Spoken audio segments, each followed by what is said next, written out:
Health checkup अपना कराते हैं। हम हर साल में एक बार या 6 महीने में हम चेकअप कराते हैं कि भाई हमारा हीमोग्लोबिन कैसा है, हमारी बाकी चीज़ें, हमारे सारे ऑर्गन्स ठीक चल रहे हैं। हमें सिर्फ 2 मात्र टेस्ट अपने रूटीन हेल्थ चेकअप में ऐड करवाना है। एक है AMH, जिससे एक औरत के अंडों की संख्या के बारे में जानकारी मिलती है। जो एक औरत का हम कह सकते हैं पासबुक है उनके अंडों का, कि आपके पास कितने अंडों का खाता बचा हुआ है, उसकी जानकारी देता है। और पुरुषों में सीमन की जांच। ये 2 टेस्ट अगर रूटीन हेल्थ में होता है तो उससे कपल को, किसी महिला को, किसी पुरुष को ये जानकारी प्राप्त हो जाएगी कि उनके सिस्टम में क्या चीज़ें ठीक चल रही हैं, क्या कोई अटेंशन की लेने की बात है, क्या हमें तुरंत ट्रीटमेंट शुरू करना चाहिए या हमें कोई और जानकारी प्राप्त करनी चाहिए। तो ये सारी अवेयरनेस अगर हम सही समय पे पेशेंट्स को बताएं और ये जानकारी दें तो मुझे लगता है ना सिर्फ ट्रीटमेंट हम इसमें काफ़ी सुधार भी कर सकते हैं, सबको आगे अपनी जनरेशन्स को कैसे इसके बारे में चेताना है, कैसे हम इसे आगे लेके बढ़ें, ये बहुत ज़्यादा एक इम्पॉर्टेंट विषय है जिस पे हम सबको एकत्र होकर इसके बारे में बात करना चाहिए। आज हम सब बात करते हैं पॉल्यूशन के बारे में, हमारी कैसे हमारे वातावरण में इतनी खराबियाँ आ जा रही हैं, लेकिन इसका असर आज हम सब की लाइफ में पड़ रहा है। आज जो हमें रेस्पिरेटरी इन्फेक्शंस हो रहे हैं वही नहीं, आपके जो इसका सबसे इम्पॉर्टेंट इफेक्ट पाया गया है अंडों की क्वालिटी और शुक्राणु की क्वालिटी। ऐसे बहुत कारण हैं, जैसे कि आपके जो उम्र बढ़ने पे अंडों की संख्या कम हो, ये हम सबको पता है कि औरतों में ये एक बाय बर्थ उनका एक भगवान से गठा हुआ एक फिजियोलॉजी है जिसे आप चेंज नहीं कर सकते। दुनिया में अभी तक ऐसी कोई औषधि नहीं है कि हाँ ये अंडे घट रहे हैं तो आप इसे वापस से बढ़ा सकें। तो इसका हमें एक ही तात्पर्य है कि सही समय पे सही ट्रीटमेंट करेंगे तो ही उसकी सफलता का दर बढ़ेगा। अब हम बात कर रहे हैं, जैसे मैंने ये भी देखा हुआ है कि बहुत सारी ऐसी कंडीशंस हैं जिसकी परसेंटेज में, जिसकी मात्रा में अचानक से बहुत बढ़ोतरी पाई गई, जैसे PCOS, polycystic ovarian syndrome condition, जिसे हम एंडोमेट्रियोसिस कहते हैं, जिसमें बच्चेदानी में सूजन आ जाती है। और सबसे चिंताजनक बात, कम उम्र की महिलाओं में अंडों की संख्या अचानक से बहुत ही कम पाई जाती है। ये एक बहुत ही हमारे सारे फर्टिलिटी डॉक्टर्स के लिए एक बहुत ही चिंताजनक विषय हो चुका है कि लड़कियों की 30 उम्र है, 25 उम्र है, बट उनके महीनों में कोई दिक्कत आई और जब वो चेकअप कराने आ रहे हैं तब हमें इस चीज़ की जानकारी प्राप्त होती है कि भाई उनके अंडों की संख्या एक 40 की औरत के समान होती है। तो जब आप ये न्यूज़, ये खबर आप पेशेंट को भी बताएंगे तो वो उनके लिए भी बहुत ही ज़्यादा चिंताजनक हो जाती है। वो ये चीज़ सोचते नहीं हैं, वो एक्सपेक्ट नहीं करते हैं और फिर एक और अलग स्ट्रेसफुल उनका एक दौर, एक पीरियड स्टार्ट हो जाता है। बहुत सारे कारण हैं जिसकी वजह से आज निसंतानता का दर बहुत ज़्यादा बढ़ गया है। अभी जैसे अभिषेक ने बताया आपको कि WHO ने इसे बताया है कि हर 6 कपल में एक कपल इसकी तकलीफ से गुजर रहा है। बट अगर हम आज का जो क्लिनिक में इसकी मात्रा देख रहे हैं तो इसमें कोई भी चौंकाने वाली बात नहीं होगी कि इसका दर आगे जाके और बढ़ जाए। हो सकता है 5 या 4 में हमें एक कपल इससे जूझता हुआ दिखाई दे। तो क्या सिर्फ IVF ही इसका एकमात्र इलाज है? क्या सिर्फ हम इलाज के ऊपर ही इसे ध्यान दिया जाए? क्या ऐसी चीज़ नहीं है जिससे हम इसको रोकें? बिरला फर्टिलिटी ने एक बहुत इस, जैसे अभिषेक ने बताया कि हमने ये चीज़ सोच के रखी है कि नहीं, हमें सिर्फ IVF पे ध्यान नहीं देना। हमारा मकसद, हमारा उद्देश्य ये है कि भाई हम फर्टिलिटी की ट्रीटमेंट को और फर्टिलिटी के चेकअप को कैसे हर एक कपल, हर एक औरत और एक आदमी तक पहुंचाया जाए। हम बात करते हैं कि भाई इसके बारे में अवेयरनेस नहीं है, इसके बारे में आज भी हमारे सोशल स्टेटस में इस चीज़ को बहुत ही एक छुपे हुए चीज़ों की तरह गुप्त रखने की कोशिश करी जाती है। लोग इसके बारे में बात नहीं करते। अभी मैं सिंपल एक उदाहरण लेना चाहूँगी। जैसे हम सब जानते हैं, कभी हमने किसी स्किन के डॉक्टर से कोई ट्रीटमेंट कराया, या हमने कभी बहुत अच्छे ऑर्थोपेडिक डॉक्टर से ट्रीटमेंट कराया, हार्ट का ट्रीटमेंट कराया, तो हम जाके अपने रिश्तेदारों से, हम अपने दोस्तों से बताते हैं कि भाई हमने यहाँ पे ट्रीटमेंट कराया और ये डॉक्टर बहुत अच्छे हैं, ताकि ये चीज़ें, हम इंफॉर्मेशन, जो जानकारी है, ये स्प्रेड होती। लेकिन अभी तक ये चीज़ हमने निसंतानता के ट्रीटमेंट में आई नहीं। हम अगर उस चीज़ से जूझते हैं, लेकिन हम डॉक्टर के पास जब उस चीज़ का इलाज कराते हैं, हम उनसे ये बोलते हैं कि भाई आप हमें ये चीज़ों की जानकारी हमारे परिवार को ना दें, आप हमारे माँ बाप को ना बताएं, तो वो उसे भी अभी भी गुप्त रखने की कोशिश करते हैं। तो कहीं ना कहीं उनके मन में इस चीज़ को लेके ये झिझक है। ये अभी भी एक बहुत बड़ा अवेयरनेस इशू है। अगर ये चीज़ हमारे लोग समझ पाएँ कि आप इसके बारे में अपने परिवार से बात करें, अपने दोस्तों से बात करें, तो शायद आपकी परेशानी जो हुई है, जो आपने एक्सपीरियंस किया है, उसकी जानकारी लेके दूसरों को फ़ायदा। ये हमारे में लैक ऑफ अवेयरनेस का एक्चुअल अर्थ यहाँ पे। हम सब सोशल मीडिया में डॉक्टरों को देख रहे हैं इसके बारे में बात करते हुए, लेकिन अभी भी हमारे जो लोग हैं, हमारी सोसाइटी है, वो उसके बारे में आपस में एक दूसरे से बात नहीं करते। तो सिर्फ डॉक्टरों का बात करना, उसकी जानकारी पहुंचाना काफ़ी नहीं होगा। ये मदद हमें आप लोग से चाहिए। ये हमें इस चीज़ की बैरियर को हमें लोगों तक तोड़ना है। दूसरी चीज़ जो अभी हमें आप सबको पता है कि निसंतानता होने के बहुत सारे कारण होते हैं। ये बच्चेदानी का इशू भी हो सकता है, अंडाशय जिसे हम ओवरी कहते हैं उसका भी इशू हो सकता है, ट्यूबें जिसे नलियाँ कहते हैं उसका भी इशू हो सकता है, और हार्मोनल इम्बैलेंस। ये सब के इशू के कारण एक औरत में निसंतानता की दिक्कत आ सकती है। आदमियों में शुक्राणुओं की संख्या, उनकी गुणवत्ता जिसे हम क्वालिटी कहते हैं, उन सब के इशू के कारण भी प्रेगनेंसी नहीं हो सकती। अब एज अ फर्टिलिटी एक्सपर्ट हमें और दिक्कत क्या हो रही है आज के दौरान में, एक बहुत ही बड़ा अंतर हम देख रहे हैं, जैसे हम कहते हैं जनरेशन गैप या जनरेशन चेंज। हम सब एक पीढ़ी को बिलोंग करते हैं। हम सब के बड़े बुजुर्ग, हमने देखा होगा पहले के लोगों को 10 बच्चे होते हैं। आज बहुत मुश्किल हो रही है वो चीज़ को अचीव करने के लिए। ये आप सब इस चीज़ को मानते हैं।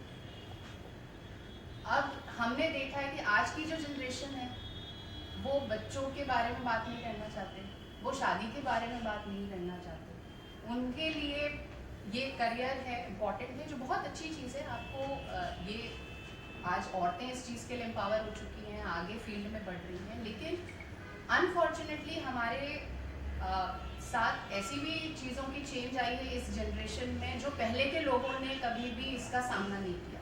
जैसे प्रदूषण, जैसे कि खान पान में मिलावट, लाइफस्टाइल जिसे हम कहते हैं कि स्ट्रेस। आज हम डॉक्टर्स कहते हैं कि आप 7 से 8 घंटे की नींद पूरी करें। जो लोग आप बॉम्बे में 7 से 8 घंटे तो हम घर में ही बिताते हैं, बस इतनी मिलती है, उसमें 7 से 8 घंटा नींद कहाँ किसी की।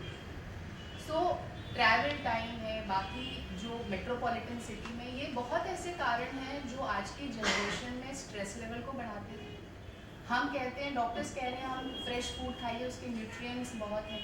अब आप दिन में निकल जाते हैं तो बहुत लोग क्या, आपने खाना बना लिया, आप उसे बार बार माइक्रोवेव में हीट कर रहे हैं ऑफिस में पहुँच, तो उसकी जो गुणवत्ता है, उसकी जो न्यूट्रिएंट प्रॉपर्टीज़ है, वो तो ख़त्म होते जाए। और जहाँ भी हमें आसानी मिलती है, packed food, preservative containing foods, हम उसकी तरफ अप्रोच करते हैं। लेकिन यही सब चीज़ों को अपनी दिनचर्या में, रूटीन में, जो अब की पीढ़ी ने इनकॉर्पोरेट कर लिया है, ला लिया है, इसके कारण हमें ये केसेस में अचानक से बहुत ज़्यादा बढ़ोतरी दिखाई दे रही है, जो अंडों की संख्या में कमी आ रही है। एक और बहुत ही चिंताजनक जो बात आती है, वो है एंडोक्राइन डिसरप्टर्स। ये वो केमिकल पदार्थ हैं जो आज हम जो भी चीज़ अपनी रूटीन दिनचर्या में इस्तेमाल कर रहे हैं, चाहे वो मेकअप हो, चाहे परफ्यूम्स हो, शैम्पू हो, प्लास्टिक कंटेनर की बॉटल्स हो, इन सब में पाया जाए। और आप कितने समय इनसे आप दूर रहेंगे, आप कितना इनको अवॉइड करें। इनके एक्सपोजर के कारण भी हमारे अंडों की संख्या और इनकी क्वालिटी और गुणवत्ता में कमी आ रही है। जैसा मैं कह रहा था, सिर्फ IVF एक ही इलाज है। अगर कोई कपल IUI के थ्रू ट्रीट हो जाता है तो लगभग 1 महीने में भी इलाज हो सकता है, 1 से 1.5 महीने में। अगर IVF ही उनका इलाज का तरीका बचता है तो लगभग 2 से 3 महीने का ड्यूरेशन होता है। इसके अंदर कपल्स को क्लिनिक मिनिमम 2-3-4 बार आना होता है और स्टिमुलेशन इंजेक्शंस उन्हें दिए जाते हैं फॉर द वुमन। वो लगभग 10 से 11 दिन इंजेक्शन दिए जाते हैं। वो ज़रूरी नहीं है उसके लिए क्लिनिक आना हो, तो 3 से 4 बार क्लिनिक आके इलाज प्राप्त किया जा सकता है 2 महीने के अंदर। कॉस्ट की बात आप कर रहे हैं तो देखिए एवरेज भारत में और ख़ासकर मुंबई में लगभग 2.5 से 3 लाख रुपए का एक IVF साइकिल होता है। And I am very proud to say, जैसा मैं आपको कह रहा था, हम शायद भारत की सबसे अफोर्डेबल और सबसे ट्रांसपेरेंट पैकेजेस प्रोवाइड करते हैं अपने पेशेंट्स को। सो हमारे यहाँ एक IVF साइकिल लगभग 1.5 लाख रुपए के अंदर एवरीथिंग इंक्लूडेड हम पेशेंट्स को प्राप्त कर पाते हैं और दे पाते हैं, और हम उन्हें EMI प्लान्स के थ्रू भी सपोर्ट कर पाते हैं। ये हर स्टेट में अलग कॉस्ट आती है या जनरल? जी, हम भारत की, जैसा हम कह रहे थे, टॉप 3 ब्रांड्स में से हैं और हमारे प्रेगनेंसी रिजल्ट्स अभी तक इंडस्ट्री लीडिंग है। हम लगभग 70% प्रेगनेंसी रेट दे पाए हैं अपने पेशेंट्स को। इसी कारण हम ग्रो कर रहे हैं बहुत तेज़ी से और हमें पेशेंट्स का सपोर्ट मिल रहा है। अक्रॉस इंडिया हमारा प्राइसिंग मोस्ट स्टेट्स में सेम ही है। सो हम ओवरऑल सेम प्राइस रखते हैं, तो पूरे महाराष्ट्र में हमारा प्राइसिंग सेम ही होगा। ये जानना है आप लोगों से कि IVF जिसे आप लोग चलाते हैं, पिछले 10 सालों में अगर बात करें, 15 सालों में या 20 सालों में, क्या कुछ चेंजेस आया है इस इंडस्ट्री में, और उस बारे में अगर थोड़ा बता सकते हैं कितना ये अब लोगों की, क्योंकि ये सब थोड़ा डॉगमा टाइप का, पहले इतना लोग सोचते नहीं थे सब चीज़ों के बारे में, तो उस बारे में थोड़ा बताइए। तो मैं आपको थोड़ा अपने विचार बताता हूँ, फिर मैं डॉक्टर नवीना से रिक्वेस्ट करूँगा, वो भी आपको इसमें दूसरा पर्सपेक्टिव बता पाएंगी। देखिए, पिछले 10 साल में 2 से 3 चीज़ें अगर अपन थोड़ा दूरी से देखें क्या हो रहा है भारत में हुई हैं। पहला तो रिप्रोडक्टिव हेल्थ जिसे बोला जाता है, उसका मापदंड बहुत तेज़ी से गिरा है। सो टोटल फर्टिलिटी रेट गिरा है। ओवरऑल अगर हम 30 से 35 साल के एज ग्रुप को देखते हैं, 35 से 40 साल के एज ग्रुप को देखते हैं, जैसा डॉक्टर नवीना आपको बता रहे थे, पॉपुलेशन बेस में हमारे जो एग काउंट, एग क्वालिटी और स्पर्म काउंट, स्पर्म क्वालिटी 10 साल पहले और अब पाई जाती हैं, उसके अंदर गिरोतरी दिखाई दी है। पहले ये बहुत बड़ा टैबू हुआ करता था सोसाइटी में कि किसी ने IVF ट्रीटमेंट कराया है तो वो बिल्कुल ही जाके छुप के इलाज कराएगा, किसी को बताएगा नहीं। आई थिंक अब थोड़ा सा हम 10 साल में, हालांकि अवेयरनेस की अभी भी कमी है और इतना बड़ा देश है भारत, हम बहुत अच्छा कर सकते हैं, बट उन चीज़ों में थोड़ा सा ग्रोथ आई है। लोग अब मेडिकल ट्रीटमेंट की तरफ ज़्यादा मुड़ते हैं, बजाय पहले आप देखेंगे हकीम, मुनीम, रिलीजन का सहारा लिया जाता है और भी कई घरेलू नुस्खे अपनाए जाते हैं, उससे पेशेंट के लिए टाइम लूज हो जाता है। दूसरा सबसे बड़ा चेंज आया है साइंस एंड टेक्नोलॉजी में।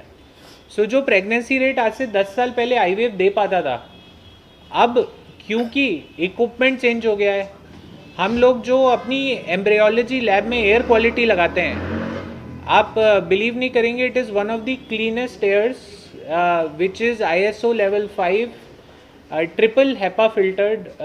और अब एयर पोल्यूशन के कारण हर कोई फिल्ट्रेशन समझ गया है।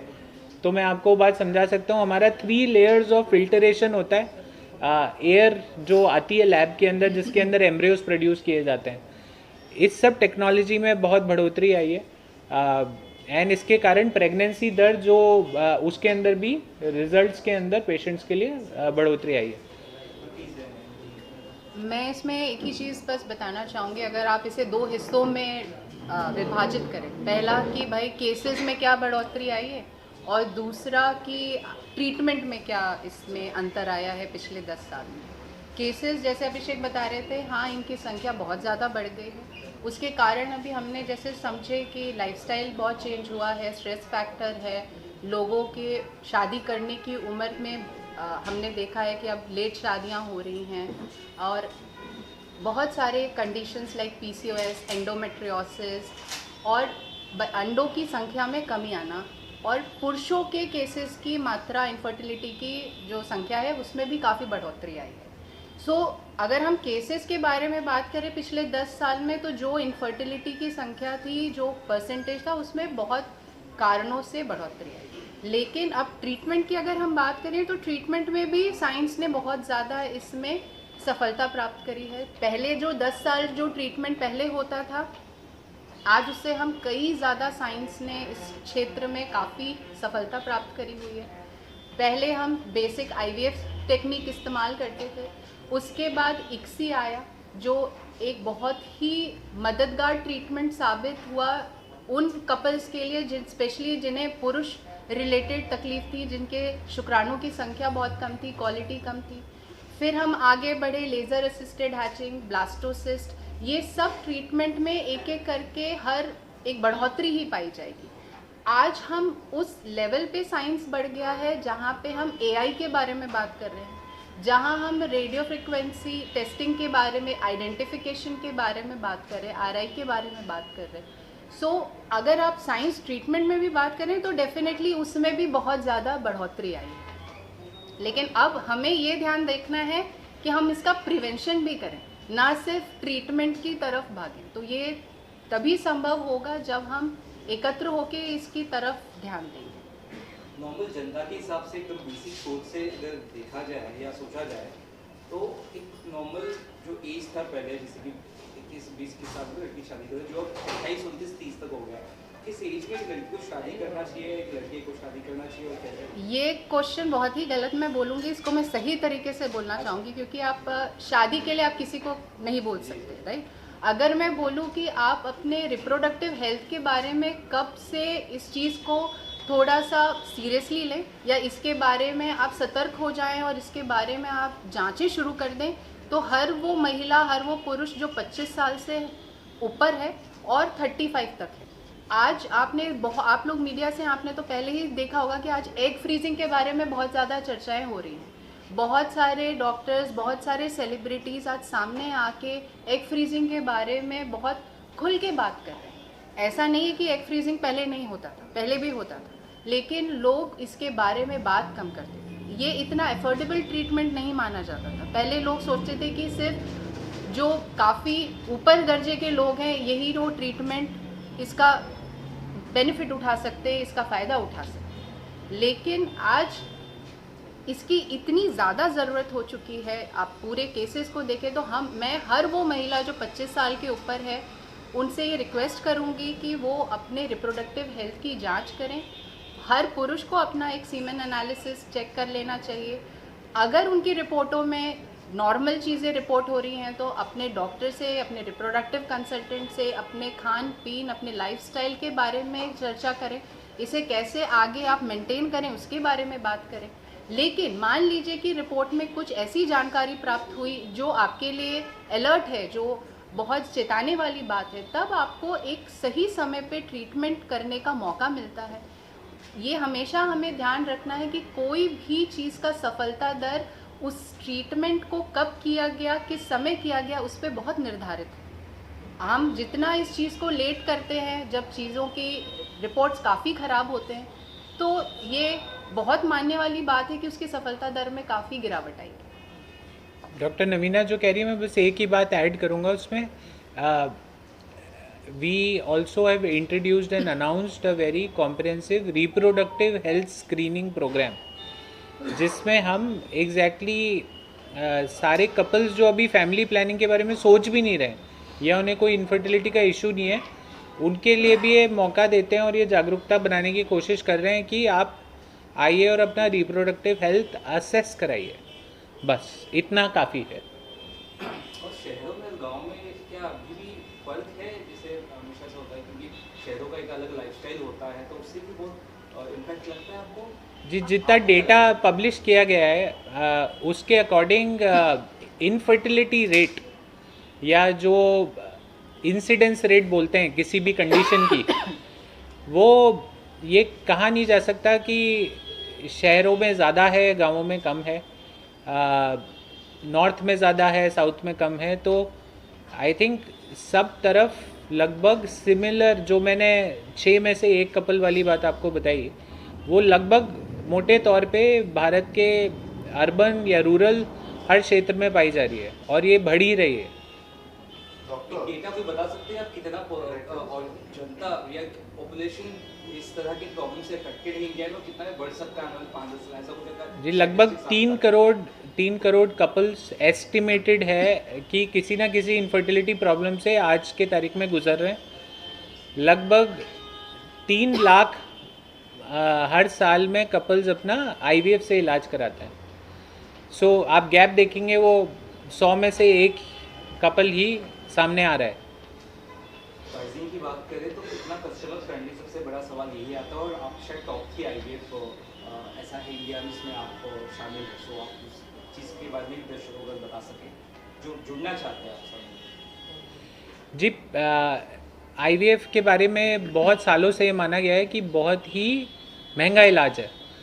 तो जो अपना मिडिल क्लास या लोअर मिडिल क्लास पेशेंट है जिसकी मानसिक आमदनी, घर की आमदनी मिला लूँ तो लगभग 30-40 हज़ार रुपये है, तो उसके अंदर वो पूरा घर अपना एक्सपेंडिचर निकालता है।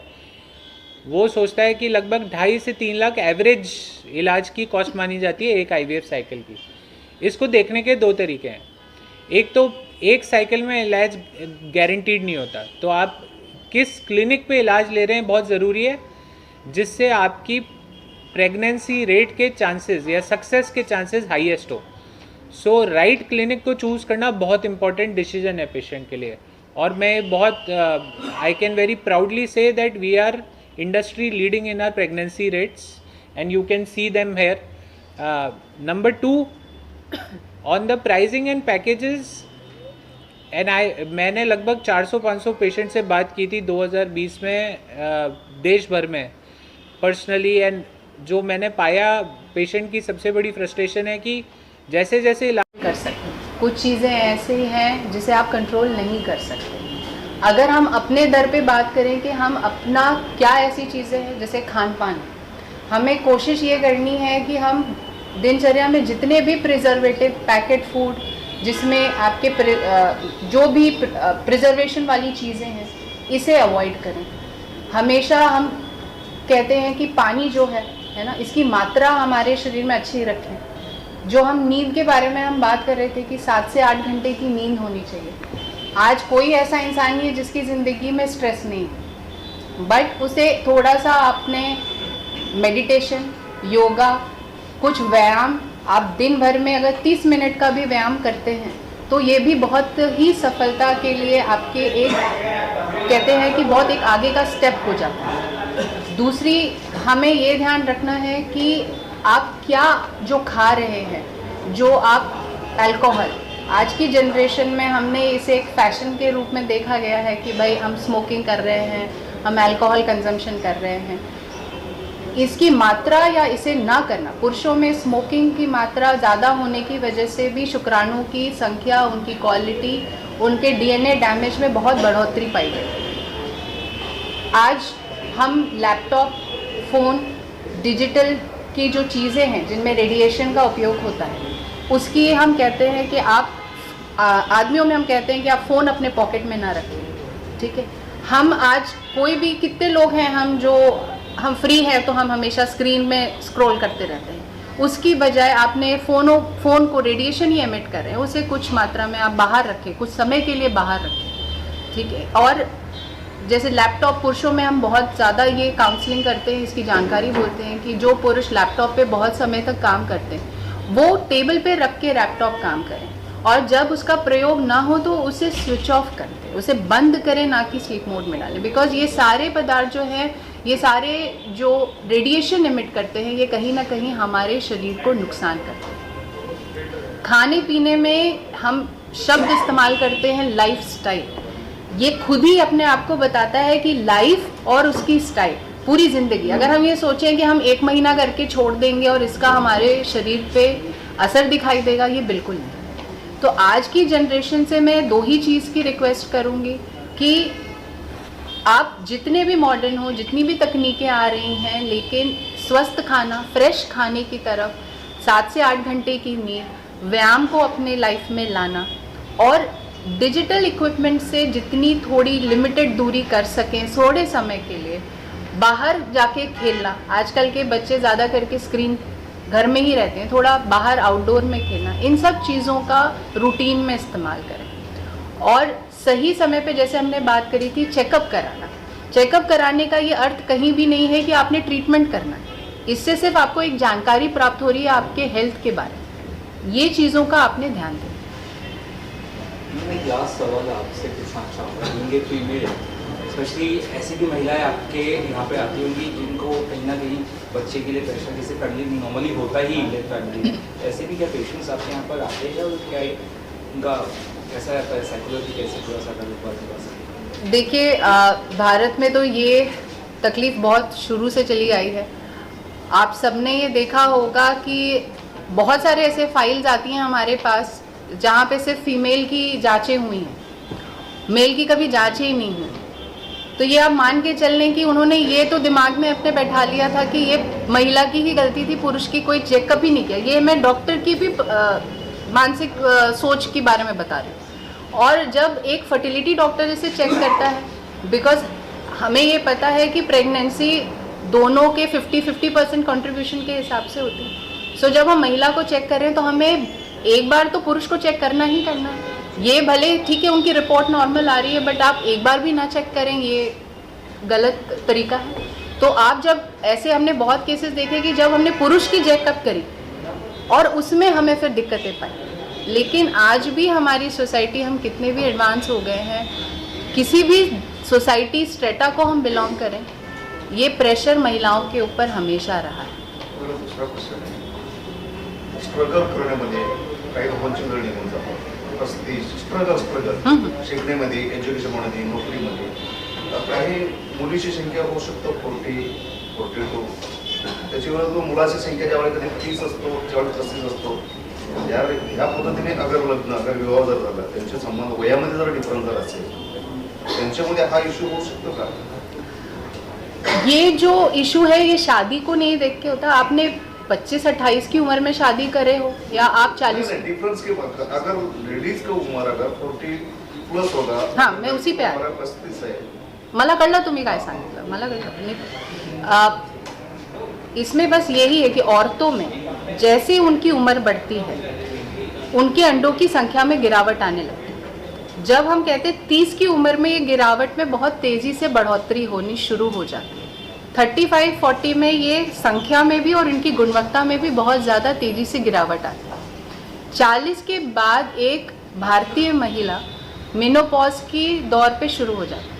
आप फॉरेन कंट्रीज से कंपेयर करेंगे तो हम भारतीय महिलाएं कम से कम 5 से 7 साल पहले हमारे में मेनोपॉज, माहवारी बंद होने की प्रक्रिया शुरू हो जाती है। तो अगर वो उस औरत की उम्र ज़्यादा हो रही है, भले उनके पार्टनर की कोई भी एज हो, उनकी तो उम्र अगर ज़्यादा बढ़ रही है तो उनकी अंडों की संख्या और क्वालिटी में तो गिरावट आनी ही आनी है। तो आपके माध्यम से कुछ हो सकता है इससे इलाज?